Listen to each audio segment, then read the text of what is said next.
Hi, I'm Matt McLaughlin, a conscious leadership coach and the founder of Illustra Consulting. I wanted to drop in today and share some tips with you on dealing with this inner critic voice that we all have. So this is that voice in our heads that tells us we're not good enough, we're not smart enough, we're not qualified enough, or that the project or solution we're working on isn't going to deliver the results we want. And this voice can really keep us stuck.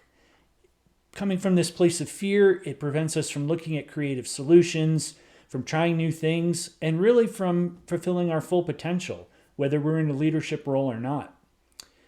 This inner critic is really a throwback to when we had to survive. We had to think of everything that could go wrong, plan for all the worst case scenarios, and always have something as a backup. But we really don't need that anymore. And instead, we need to work through this. We need to disarm this inner critic. So if you have any comments or questions, please leave them down below and I'll be sure to respond to you. So have you ever been in a role where you felt unqualified or not ready to take over or afraid that you weren't going to live up to other people's expectations or even your own expectations? Of course, we all have, and I have too. I want to share you a story. When I was promoted into my first managerial role, I had never had any leadership experience. And I felt afraid. I was worried about what my team would think of me. I was worried about the results I could deliver. And all of that combined to really just keep me paralyzed. I was stuck. I couldn't move forward. I couldn't make decisions. And in a marketing role, that's not a good thing.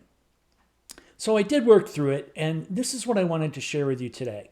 But first, go ahead and share down below in the comments your experience on this. What's been some of the roles or situations you found in where you didn't feel quite ready to take over? So the first step in dealing with our inner critic is to learn to recognize when it's operating. So often we go through our day and we've got so much to think about, so many things to keep track of, that we're not even aware that that thought's running in the background. And that leads to us creating these unconscious patterns where we're afraid to take action, or we're not engaging as fully as we could, or we're not showing the confidence that we need as leaders. Now, there are specific techniques that you can definitely learn to deal with this and to move through it. And this is what I explore with my clients in our one-on-one sessions. So if you'd like to hear more about that, shoot me a DM and I'll be in touch. The second step in dealing with these inner critic thoughts is to learn to look at them objectively. Very often, once we recognize we have the thought, we add on top of it. We add guilt, we add shame, we add, oh, I should have done this, I could have done that, or I would have done that differently. And all of that just piles up and makes the problem a lot bigger. So once we learn to look at this objectively without those emotions, we can then step into working with it. Now, the third piece in dealing with your inner critic is to create an action plan that moves you through it. And this is exactly what I do with my clients. We create simple steps that take you forward gradually in a way that challenges your growth boundaries, but doesn't keep you stuck in fear. Now, so many people are silenced by this inner critic and they never take steps to move through it. They're held back for years, maybe the rest of their lives. But the good news is it doesn't have to be that way.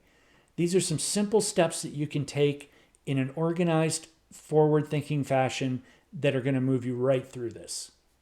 I've used these techniques myself and I've worked with hundreds of leaders to do exactly that. And I'd love to help you. So I'd like to offer you a free 60-minute session where we can start to map this out and look at what it would look like for you to live a life without that inner critic constantly whispering in your ear. So shoot me a DM below or a comment and I'd be happy to set up some time and work with you on this. Thanks so much.